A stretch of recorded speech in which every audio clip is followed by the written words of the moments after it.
Good morning, students. Let's continue chapter 5, sensory, attentional and perceptual processes, in which we had already done the sensory part and the attention part, and we are continuing the perception part. Perception part is also almost completed. The last two remaining topic is illusion and the socio-cultural influences on perception. So we are continuing the illusion, and in previous video we just explained the concept of illusion. What is illusion? That is, illusion are basically related to the perception. That means misperception. When we not correlate with the physical features of the object and the perception, so this misinterpretation, this misconception is basically known as illusion. ठीक है, हमारे environment में जो भी object present है उसकी जो physical characteristic है, जो उसके फिजिकल फीचर्स हैं, ठीक है, और हम जिस वे में उसे परसीव कर रहे हैं, इसमें अगर सिमिलैरिटीज नहीं होती, कोई डिफरेंसेस होते हैं इन दोनों चीजों में, सो डेफिनेटली ये हमारा मिस इंटरप्रिटेशन होता है, which is known as illusions. So on your textbook there are two type of illusions, the geometrical illusions and the apparent movement illusion. ठीक है, so there are two type of illusions.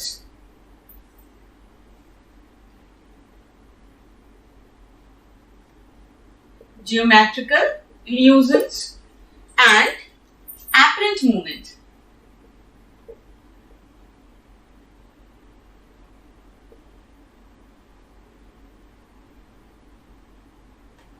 Apparent movement illusions. Okay?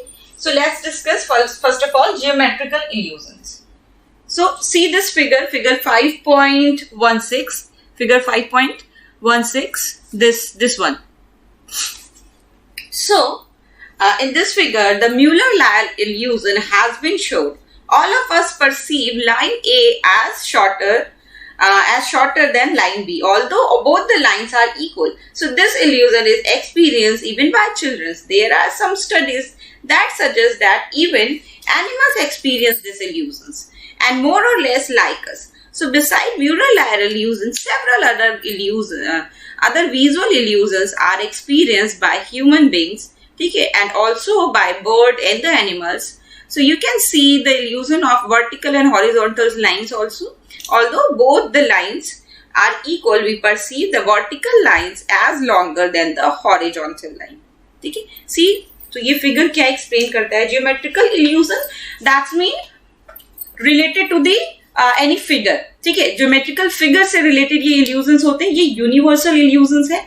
Even animals में, birds में भी ये पाए जाते हैं. ऐसा नहीं कि ये सिर्फ ह्यूमन बींग्स तक लिमिटेड है, इवन बर्ड्स में और ह्यूमन बींग एनिमल्स में भी ये एज लाइक ह्यूमन बींग से सिमिलर वे में परसीव होते हैं. सो फॉर एग्जांपल यहाँ पे एक लाइन ड्रॉ करते हैं. This is the line and this is the line. ऐसे अगर देखो तो this is the same, almost same line है. ठीक है, जो साइज है, लेंथ है, वो एकदम इक्वल है. बट जब हम इसको ऐसे कर देते हैं, ठीक है, या हम इसको ऐसे कह रहे हैं, ठीक है, तो एरो के साइज से आप देखो कि लाइन की जो साइज है वो डिफरेंस जो कि दिख रही है, डिफरेंस दिख रहा है इससे. क्यों? एरो जब आउटवर्ड साइड है, इन्वर्टेड लाइन है, तो आउटवर्टेड लाइन है, तो ये हमें ज्यादा लॉन्गर दिख रही है, जबकि जो इन्वर्टेड एरो है वो हमें शॉर्टर दिख रही है. ठीक है, तो ये जो इल्यूजन होता है, this is known as Muller Lyer illusion. ठीक है, म्यूलर-लायर एक एपरेटस है. जब हम इसका प्रैक्टिकल करेंगे साइकोलॉजी लैब में, तो डेफिनेटली वहां पे भी आपको ये मेजर करना होगा कि ऑलमोस्ट कितना परसेंट इल्यूजन परसीव कर रहा है कोई भी इंडिविजुअल, जिसे हम सब्जेक्ट लेंगे अपने एक्सपेरिमेंट में. तो सो this is the experiment also. यहाँ पे हम एक्सपेरिमेंट करेंगे म्यूलर-लायर इल्यूजन के बेसिस पे. नाउ इसी तरह अगर आप बात करो कि सेम अगर आप स्केल से मेजर कर पाओ तो वेल एंड गुड है, मगर मैं तो ऐसे मतलब ऐसे अनुमान से, अंदाज से बता रही हूँ. ठीक है, ऑलमोस्ट ये सिमिलर लाइन है, फिर भी हमारी ये जो लाइन है ये हमारी ज्यादा लॉन्गर लग रही है. ठीक है, तो इसे हम कहते हैं वर्टिकल हॉरिजॉन्टल इल्यूजन. ठीक है, यहाँ पे जो हमारी वर्टिकल लाइन है वो हॉरिजॉन्टल लाइन से ज्यादा लॉन्गर दिख रही है, सिर्फ इसके पोजीशन की वजह से. ये लाइन को भी अगर हम रिवर्स कर ले तो हमें ये लाइन ज्यादा लॉन्गर दिखेगी. मतलब ये क्योंकि एंगल ऐसा है, दैट्स व्हाई ये इल्यूजन हमें परसीव हो रहा है.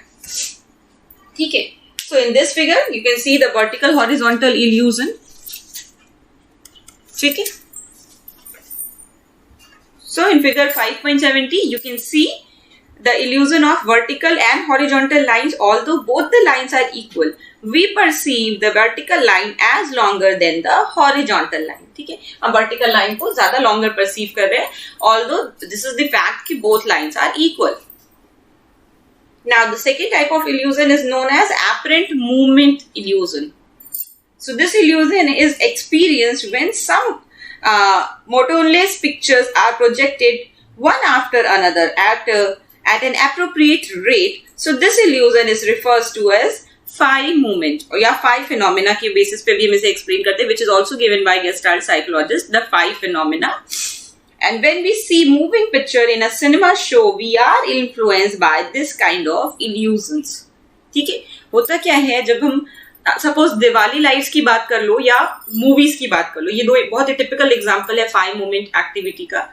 एंड बेसिकली होता क्या है कि लाइट्स आप जो देखोगे, जो लतर होती है उसमें एक जो बल्ब होते हैं वो प्रॉपर कुछ डिस्टेंस पे होते हैं, और एक्चुअली होता क्या है कि वो वन बाय वन जलते हैं. जैसे फर्स्ट ये जला, फिर उसके बाद वो, फिर वो, बट वो इतनी रैपिड स्पीड से जलते हैं कि हमें एक पैटर्न परसीव होता है लाइट का, कि लाइट कुछ ऐसे और ऐसे जल रही है, या जिस भी डिजाइन में वो सेट हो लतर, तो उस टाइप का परसीव होता है. या अगर हम सिनेमा हॉल की बात करें तो जो पिक्चर्स होते हैं, जो टेलीविजन स्क्रीन पे हमें दिखता है, वो क्या होता है, वो ग्रुप ऑफ पिक्चर्स होते हैं. एक पिक्चर सडनली गई, फिर दूसरी पिक्चर आई, फिर इस तरह से रोटेशन होती है पिक्चर्स का, और हमें वो मूवमेंट दिखता है. ठीक है, हमें वो मूव होता हुआ दिखता है. This phenomena is known as fine movement, जहां पे रैपिड स्पीड से स्लाइड्स या पिक्चर्स मूव ऑन की जाती है और हमें लगता है कि कोई स्टोरी है, कुछ मूविंग चल रहा है. ठीक है, सो when we see moving picture in a cinema show, we are influenced by this kind of illusions. The succession of flickering electrical lights also generate this illusions. So this phenomena can be experimentally studied with the help of an instrument by presenting two or more lights in a succession. So for the experience of this illusion, Wertheimer had reported the presence of appropriate level of brightness, size, spatial gap and temporal contiguity of different lights. ठीक है, इसमें इतने सारे phenomena का influence बताया वर्दाइमर ने. So according to Wertheimer, there is a temporal contingency, spatial gap, brightness and size. ये सारी चीजें एकदम इक्वल होनी चाहिए, तब ये फिनोमिना में परसीव होता है, एक्सपीरियंस होता है. So different lights are to be important. So in the absence of these, the light points will not appear as moving. So they will appear either as one point or as different points appearing one after another, so without any experience of motion. ठीक है, अगर ऐसा नहीं होगा तो हमें वो एक मोशन में, एक एग्जैक्ट पैटर्न में मूव होती हुई नहीं दिखेगी. ठीक है, so experience of illusion indicates that people do not always perceive the world as it is. Instead, they engage in its construction, sometimes based on the features of stimuli and sometimes based on the experiences in a given environment. So this point will be further made clear in this section that follows now. ठीक है, that means यहाँ पे हमने दो type की बात की कि हमारा जो परसेप्शन होता है, परसेप्शन से रिलेटेड हम इल्यूजन है, तो वो बेसिकली उसमें टू टाइप के इंपॉर्टेंट फैक्टर्स हो सकते हैं. या तो पहला स्टिमुलस कैरेक्टरिस्टिक हो सकती है, कुछ स्टिमुलस ही ऐसे हैं जिसकी वजह से वो हमें वैसे परसीव होते हैं. ठीक है, जिन्हें हम यूनिवर्सल इल्यूजन के बेसिस पे समझ सकते हैं, या जो यूनिवर्सल फैक्ट है उसके बेसिस पे अंडरस्टैंड कर सकते हैं. But there is some object, some perception जहाँ पे पर्सनल एक्सपीरियंसेस बहुत ज्यादा वैल्यूएबल है. ठीक है, उसकी इमेज, उसकी साइज का जिस वे में हम उसे परसीव कर रहे हैं वो हमारे एक्सपीरियंस से कोरिलेटेड होता है. ठीक है, so this two phenomena basically explain by the socio cultural influences on perception. So the next topic is socio cultural, next and the last topic.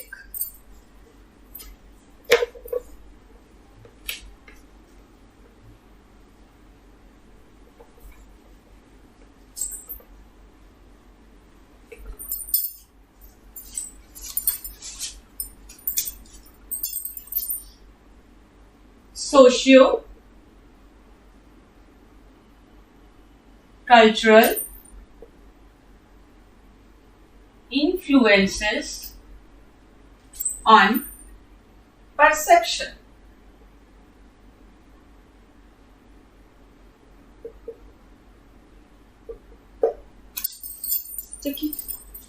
Several psychologists have studied the processes of perception in different socio-cultural settings. So the question they try to answer through these studies are: does perceptual organization of people living in different cultural settings take place in an uniform manner?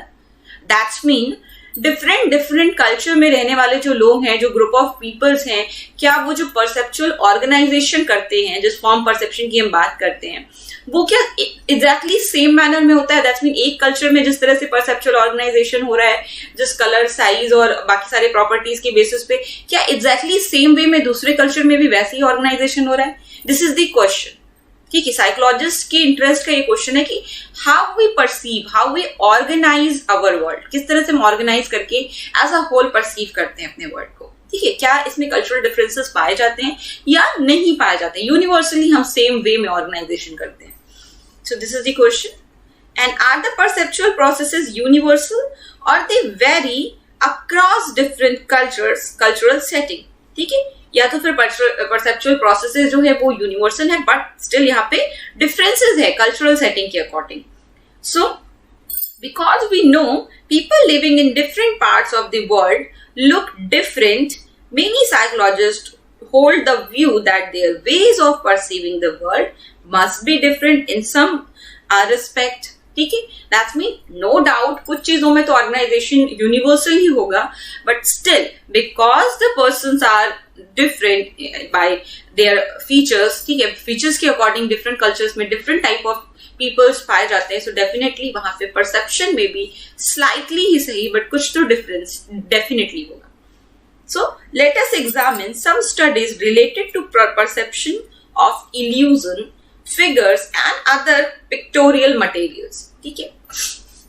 So you are already familiar with Mueller-Lyer and vertical horizontal illusion figures. So psychologists have used these figures with several group of peoples living in Europe, Africa and many other places. So Singal and Campbell इन्होंने ये study किया था. Segall and Campbell and Herskovits carried out the most extensive studies of illusion susceptibility और by comparing samples from remote African villages and western urban settings. So it was found that African subjects shows greater susceptibility to horizontal vertical illusion, whereas western subjects show greater susceptibility to Mueller-Lyer illusion. ठीक है, मतलब ये एक study किया गया जो किया गया सिंगल एंड कैम्बेल के बेसिस पे. Single and Campbell is a psychologist basically. उन्होंने ये जो स्टडी किया अफ्रीकन अर्बन और अफ्रीकन जो रूरल एरिया के थे, ठीक है, विलेजेस एरिया के, तो वहां पे उन्होंने कंपेयर किया. तो इसके बेसिस पे उन्होंने देखा कि जो वेस्टर्न सब्जेक्ट्स थे, ठीक है, वो वेस्टर्न सब्जेक्ट्स जो थे मतलब अफ्रीका के, उनकी सस्पेक्टेबिलिटी म्यूलर-लायर इल्यूजन के लिए मोर देन थी in comparison to vertical horizontal illusion. जबकि जो रिमोट एरिया के थे, रिमोट अफ्रीकन विलेजेस के थे, उनकी ज्यादा सस्पेक्टेबिलिटी थी हॉरिजॉन्टल वर्टिकल इल्यूजन के लिए.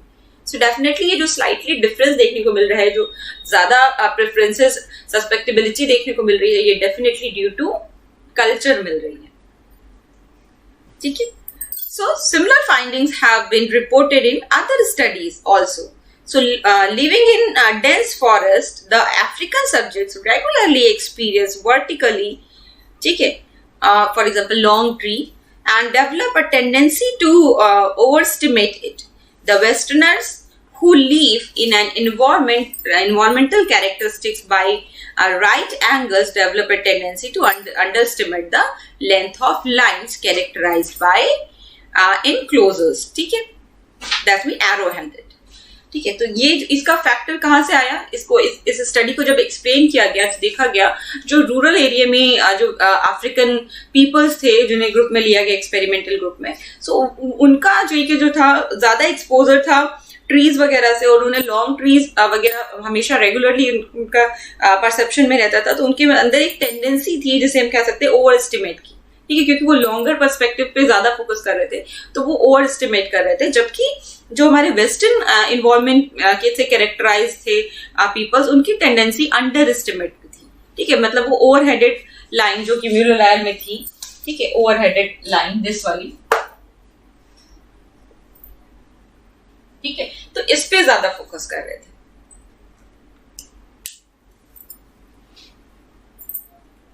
The length of line characterized by enclosure or the over arrowheaded. ठीक है, so this conclusion has been confirmed in several studies. So it suggests that the habit of perception are learned differently in different cultural settings. मतलब different objects को हम different cultures में, क्योंकि हम learn करते हैं, परसेप्शन भी हम लर्न करते हैं कि how we, this is the psychological property. Definitely ये हमारी बायोलॉजिकल कम और साइकोलॉजिकल प्रॉपर्टी ज्यादा है, और साइकोलॉजिकल जितनी भी चीजें, जितने भी फैक्ट्स है, सबको हम लर्न करते हैं। सो डेफिनेटली यहाँ पे कल्चर और जितनी भी चीजें हमारी लर्न है, इन्वायरमेंटल फैक्टर से रिलेटेड है, वहां पे हमारे कल्चर का, हमारे इन्वायरमेंट का बहुत ज्यादा इन्फ्लुएंस है, बहुत ज्यादा रोल है। सो डेफिनेटली परसेप्शन में भी जो हम ऑर्गेनाइजेशन कर रहे हैं, जो इल्यूजन्स हम फील कर रहे हैं, वहां पे कल्चर का बहुत इंपॉर्टेंट रोल है, ठीक है। डिफरेंट कल्चर्स में परसेप्शन जो लर्न कर रहे हैं, उसमें हमारे कॉन्टेक्स्ट, हमारे कल्चर्स का इन्फ्लुएंस आ जाते हैं, एंड ड्यू टू दिस हमारा इल्यूजन, हमारा परसेप्शन इन्फ्लुएंस्ड होता है, उससे बायस्ड हो जाता है। So in some studies, people living in different cultural settings have been given pictures for identification of objects and interpretation of depth or other events represented in them. So Hudson did a seminal study in Africa and found that peoples who had never seen pictures had great difficulty in recognizing objects depicted in them and in interpreting depth cues. ठीक है, so that means ऐसे African peoples, ऐसे tribes जिन्होंने कभी pictures नहीं देखी थी, उन्हें अगर पिक्चर्स प्रेजेंट की गई और उसमें किसी ऑब्जेक्ट्स को रिकॉग्नाइज करना था, दिखाना था, तो डेफिनेटली उन्हें डिफिकल्टी फील हुई in comparison to those group of peoples जो फेमिलियर थे पिक्चर्स से, ठीक है। तो ये स्टडी भी शो करती है कि कल्चरल डिफरेंसेस पाए जाते हैं। ये हडसन की स्टडी थी।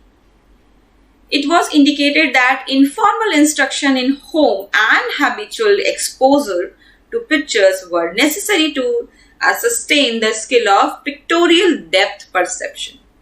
ठीक है, जहां pictorial depth perception, that's mean monocular cues की हम बात कर रहे हैं, ठीक है। Sinha and Mishra have carried out several studies on pictorial perception using a variety of pictures with people from diverse cultural settings, such as hunters and gatherers living in forest, agriculturists living in village, and people employed and living in cities. ठीक है, 3 groups लिया किन्होंने, Sinha and Mishra की ये study थी। इन्होंने different 3 categories of culture को लिया।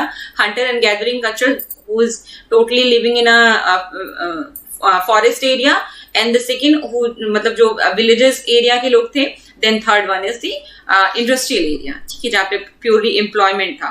सो इन 3 cultures के बेसिस पे उन्होंने कंपेयर किया कि किस तरह से पिक्टोरियल क्यूज की, मतलब अगर हमारा पहले से हमें मेंटल सेट होता है, cognitive set which is also known as, तो अगर हमें पहले से कुछ इंस्ट्रक्शंस बताए जाते हैं कि क्या आपको दिखाया जा रहा है, क्या पिक्चर्स में है बेसिकली, तो पिक्टोरियल क्यूज का किस तरह से इम्पैक्ट आता है, क्या रिजल्ट आता है, ये इन्होंने देखने के लिए ये स्टडी किया।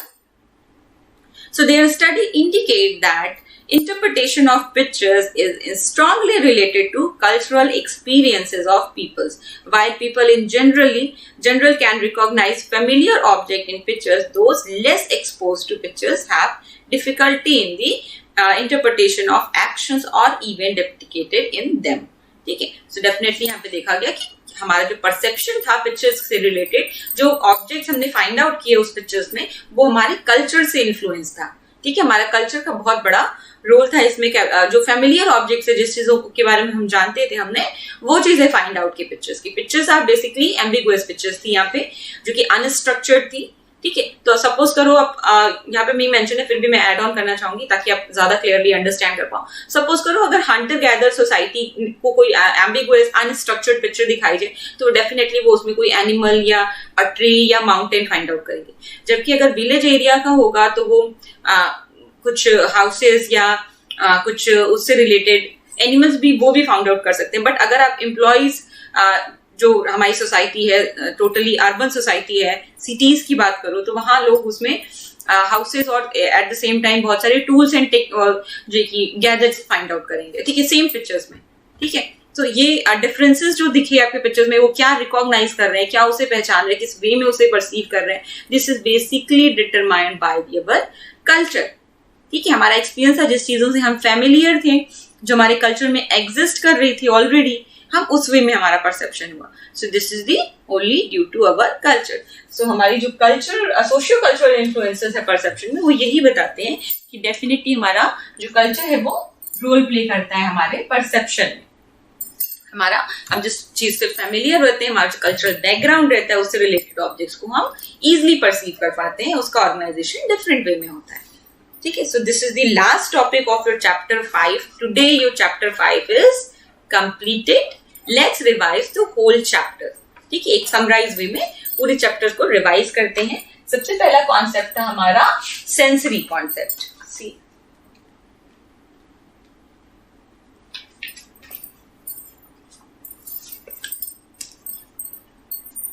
3 पिक्चर्स में बताऊंगी, sensory, attentional and perception. Chapter को 3 पार्ट में डिवाइड करते हैं, फिर समराइज करते हैं, एक माइंड मैप प्रिपेयर करते हैं। सो फर्स्ट ऑफ ऑल एक second, first of all discuss the sensory part.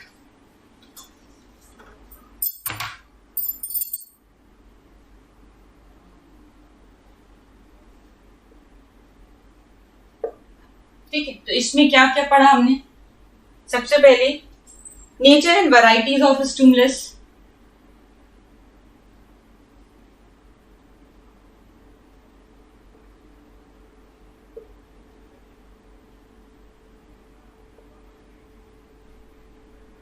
ठीक है। इसके बाद क्या था हमारा? देयर आर 5, ठीक है, इसमें मैं यहां पे मेंशन कर रही हूं 5 सेंस ऑर्गन्स। ठीक है, जिसमें से हमने 3 को ब्रीफली एक्सप्लेन किया।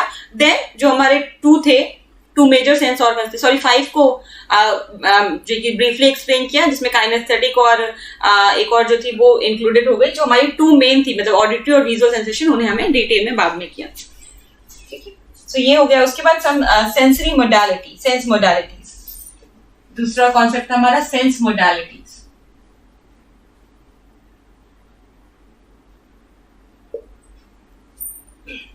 सेंस मोडालिटी के अंदर हमारा कॉन्सेप्ट था फंक्शनल लिमिटेशन।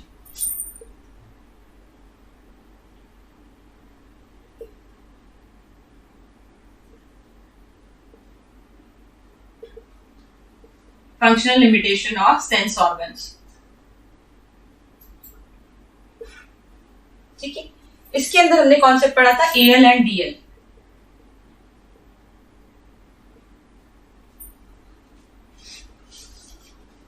उसके बाद हमने स्टार्ट किया था विजुअल सेंसेशन,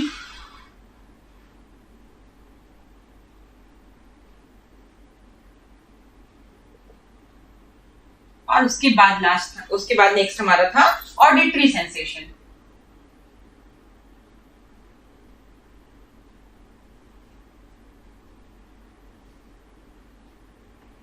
ठीक है, विजुअल सेंसेशन, ऑडिटरी सेंसेशन। तो सबसे पहले nature and varieties of stimulus, जिसमें हमने 5 सेंस ऑर्गन्स मेन और 2 additional, that means 7 sense organs की बात की थी। 5 को हमने ब्रीफली एक्सप्लेन किया था, और जो 2 मेजर थे हमारे विजुअल सेंसेशन, ऑडिटरी सेंसेशन, उसे बाद में डिटेल किया था। उसके बाद सेंस मोडालिटी के अंदर हमने एक फंक्शनल लिमिटेशन पढ़ा था, जो सेंस ऑर्गन्स के हमारे लिमिटेशंस होती है, उसमें हमने एएल और डीएल का कॉन्सेप्ट अंडरस्टैंड किया था। आफ्टर दैट विजुअल सेंसेशन को हम डिटेल करेंगे। ठीक है, विजुअल सेंसेशन में हमने क्या क्या पढ़ा? स्ट्रक्चर ऑफ आई,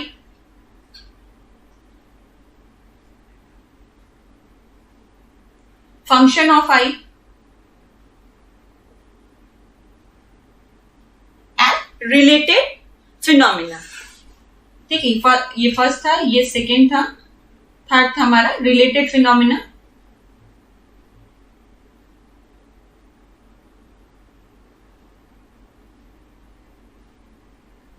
इसके अंदर हमने क्या क्या पढ़ा था?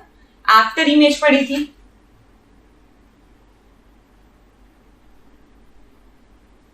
एडेप्टेशन का कॉन्सेप्ट पढ़ा, एंड कलर विजन या कलर परसेप्शन। ठीक है, एक सेकेंड, एडेप्टेशन पढ़ा, then after image is with colour vision. Yes, ये 3 मेजर फिनोमिना थे जो विजुअल सेंसेशन से रिलेटेड थे। ऑडिटरी सेंसेशन को डिटेल करते हैं। ऑडिटरी सेंसेशन में हमने पढ़ा structure of year,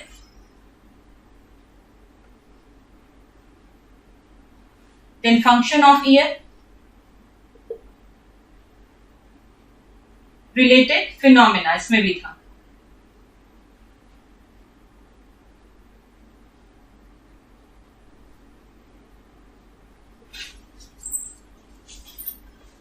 The human ear, structure and the function, then sound as a stimulus। ठीक है, रिलेटिव फिनोमेना में साउंड एज अ स्टिमुलस था, वही मेंशन करते हैं।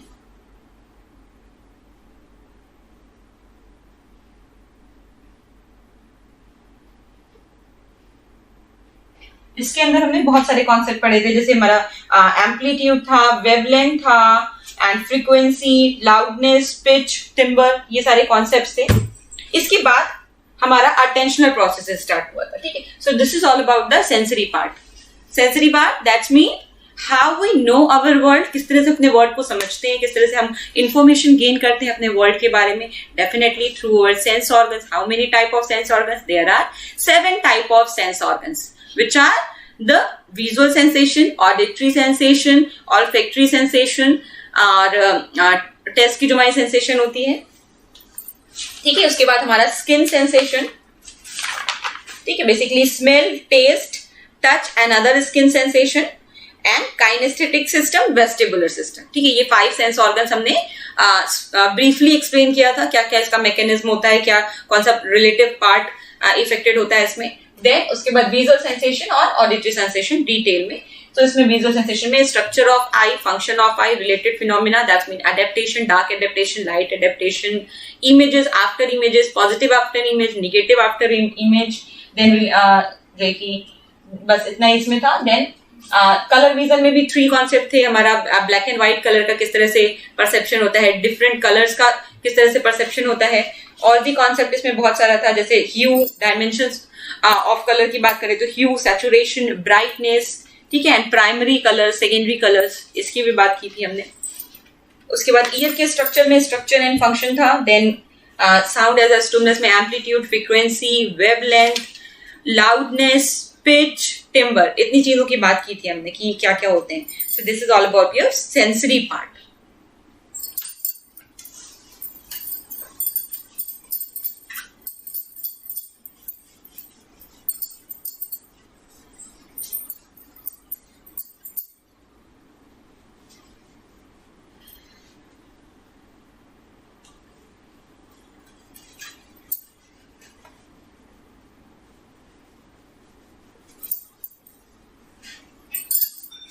Now the second is attentional part.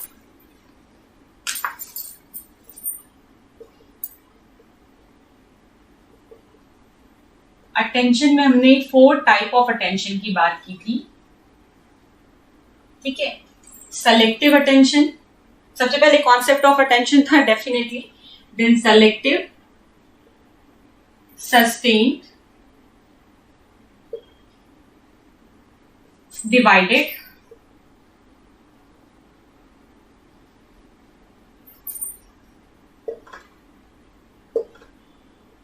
and the last one is span of attention। ठीक है, ये 4 टाइप ऑफ अटेंशन की हमने बात की कॉन्सेप्ट ऑफ अटेंशन के बाद। ठीक है, सो सेलेक्टिव अटेंशन में फैक्टर अफेक्टिंग सेलेक्टिव अटेंशन हमने किया था, जिसमें फैक्टर्स हमारे 2 थे, एक्सटर्नल और internal.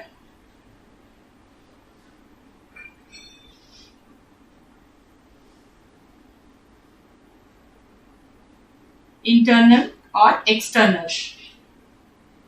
Internal factor, that's mean related to the individual's characteristic, person की characteristics से related है. External, that's been related to the stimulus characteristic. After that, theories of selective attention थी.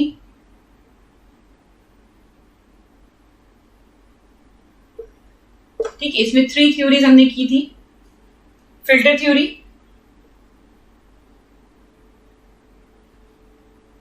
Filter alternation theory,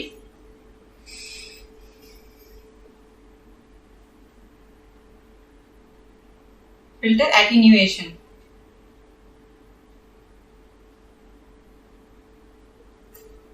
Third theory is multimode theory.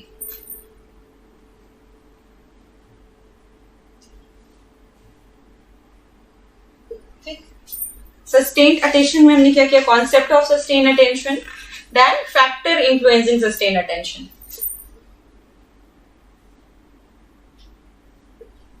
इसमें factors कौन कौन से थे? ठीक है, sensory modalities,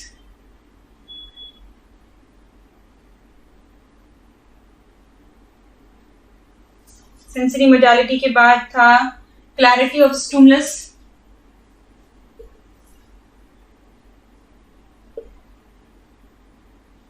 next is temporal uncertainty,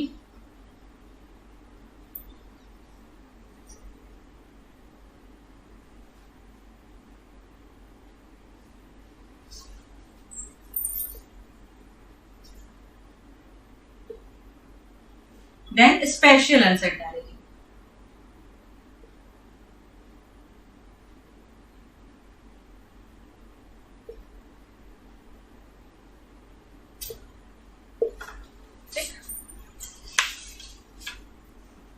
इसी से रिलेटेड था हमारा डिवाइडेड अटेंशन, जिसमें हमने एक कॉन्सेप्ट पढ़ा था ऑटोमेटिक प्रोसेसिंग या automaticity.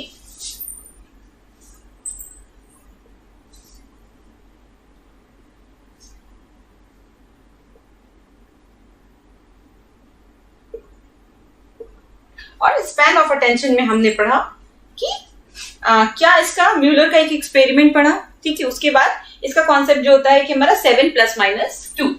So span of attention is 7 + -2. यही इंपॉर्टेंट कॉन्सेप्ट है इसका. एक रिलेटेड फिनोमिना इससे और था, वो था हमारा ADHD, attention deficit hyper activity disorder. ठीक है, तो इतने सारे कॉन्सेप्ट्स हमने पढ़े in the section of attention. ठीक है, attention which is very small section, बहुत स्मॉल टॉपिक था. इसके अंदर इतने सारे सब कॉन्सेप्ट, सब टॉपिक्स हमने पढ़े. After that perception,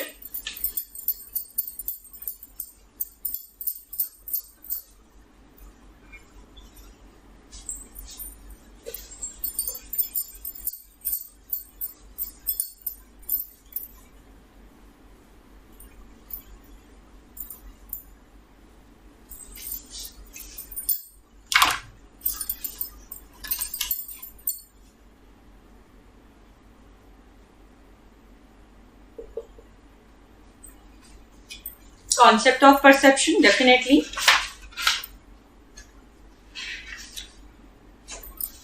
Then processing approach of perception.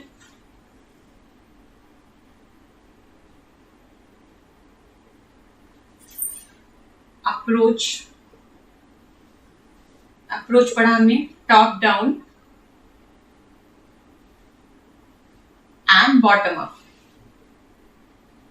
ये दो अप्रोचेस पढ़े हमने, टॉप डाउन अप्रोच और bottom up approach. I think visible नहीं है, थोड़ा और बड़ा लिखना पड़ेगा.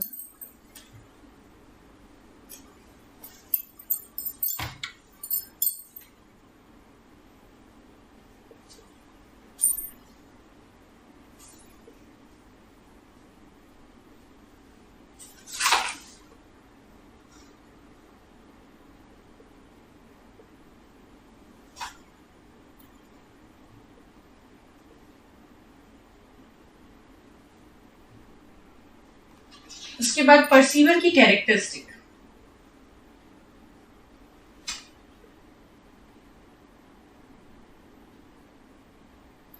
परसीवर की कैरेक्टरिस्टिक में हमने पढ़ा मोटिवेशन,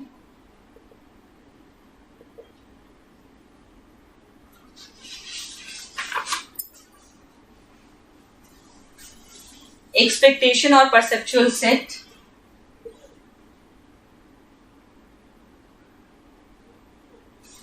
cognitive style,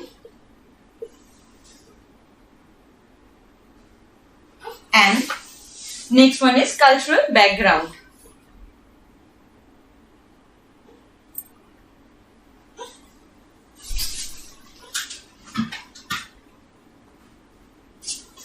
ठीक है, इतने सारे कॉन्सेप्ट हमने परसेप्शन की कैरेक्टरिस्टिक में पढ़ा कि क्या क्या परसीवर की कैरेक्टरिस्टिक हो सकती है, उसका मोटिवेशन, कॉग्निटिव स्टाइल एंड उसका जो एक्सपेक्टेशन है and the cultural background.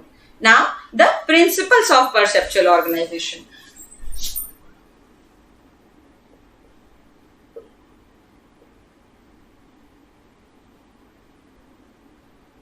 Perceptual organisation, ठीक है, इसके कॉन्सेप्ट के अंदर हमने पढ़ा फॉर्म परसेप्शन, उसके बाद figure and ground,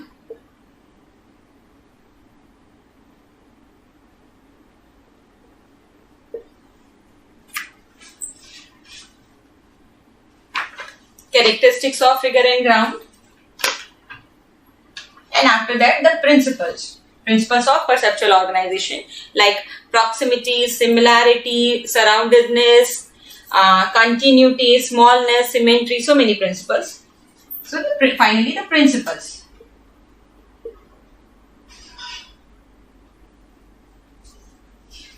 After that the perception of space, depth and distance. इसमें बहुत सारी है, ठीक है.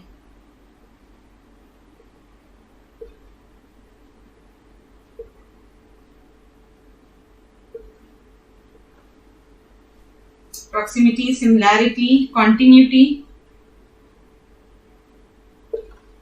smallness, symmetry, surroundedness.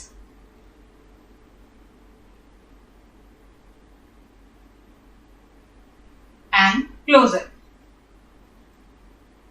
ठीक है, इतने सारे प्रिंसिपल्स थे in the organization of the perceptual principle of the perceptual organization. That perception of the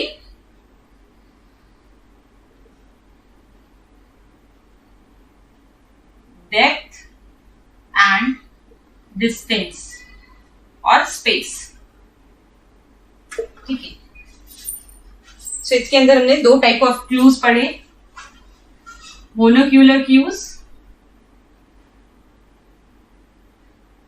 and binocular.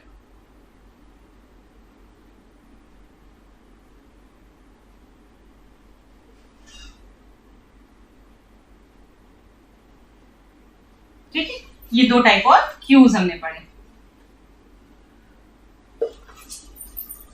अब इसमें मोनोक्यूलर क्यूज में बहुत सारे हैं, relative size, linear perspective, aerial perspective, light and shade, relative height, texture gradient and motion parallax. इतने हमने monocular cues में पढ़े. देन बाइनोक्यूलर में कन्वर्जेंस, अकोमोडेशन एंड रेटिनल और binocular disparity.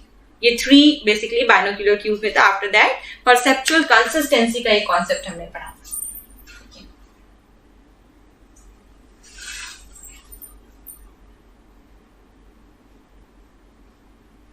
Perceptual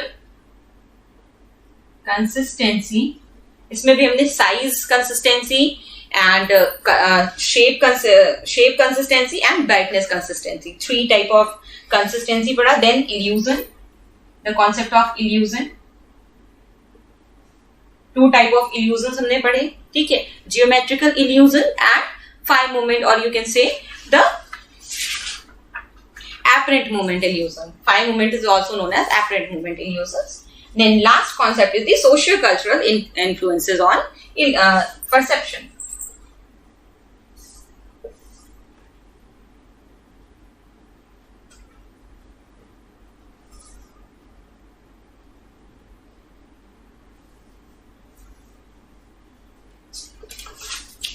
So this is the whole chapter ये था हमारा, this is very longer chapter, बहुत बड़ा चैप्टर था और बहुत सारे सब कॉन्सेप्ट्स थे, थोड़े थोड़े कुछ कॉन्सेप्ट डिफिकल्ट भी थे, कुछ इजी भी थे. सो डेफिनेटली ये चैप्टर आज आपका बहुत लेंदी चैप्टर जो था आज फिनिश हुआ. And in next video we are continuing the questions related to this chapter. Thank you so much, class.